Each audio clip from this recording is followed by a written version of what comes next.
সুপ্রিয় শিক্ষার্থীবৃন্দ, আমি তোমাদের একটি সরলীকরণ দেখাবো। এবারে এসএসসি ক্লাসের আইসিটি বইয়ের একটি সমীকরণ, সেই সমীকরণটিকে আমরা সরলীকরণ করব।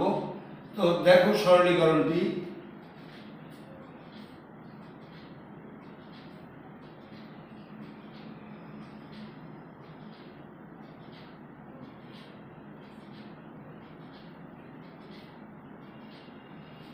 তো এই যে সরলীকরণটি আছে, এটাকে আমরা সরলীকরণ করব কিভাবে। দেখো, আমরা এই সমীকরণটির চেহারার দিকে তাকাবো।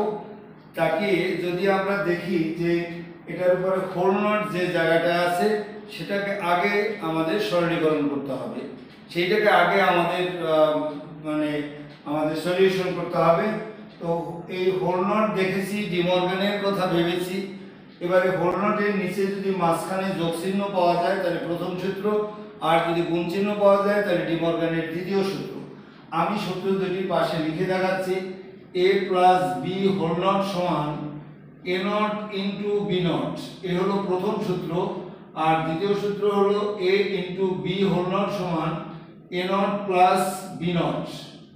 তো এই সরলীকরণগুলো যদি তোমরা দেখো, তাহলে তোমরা দেখা যাবে যে অন্যান্য সরলীকরণগুলো সহজে সরলীকরণ করতে পারবে। তো এইটাকে এ ভাবো, এটাকে বি ভাবো। a plus B whole not সমান a not into B not, এই লিখতে পারি। এর সাথে আছে a প্লাস বিসি।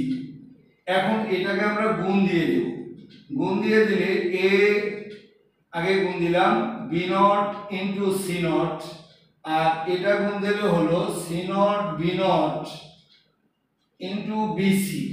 তো আমাদের একটি সূত্র আছে, সেটি হলো a নট ইকুয়াল টু হচ্ছে আমাদের 0, a নট ইকুয়াল টু হচ্ছে আমাদের 0। তাহলে আমাদের এখানে লক্ষ্য করো, এই টার্মটা আমাদের থেকে যাচ্ছে a B not C not, আর প্লাস এখানে হলো বি বি নট এর মান হলো 0 ইন্টু আবার সি সি নট, এটার মানও 0। সুতরাং এই টার্মটি 0।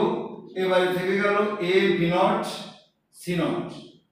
এ হলো আমাদের, এটাকে আর কিছু করা যায় না, এটাকে কোনো সূত্রের মধ্যে ফেলানো যায় না, সে কারণে এটাই হচ্ছে সরলীকরণের মান।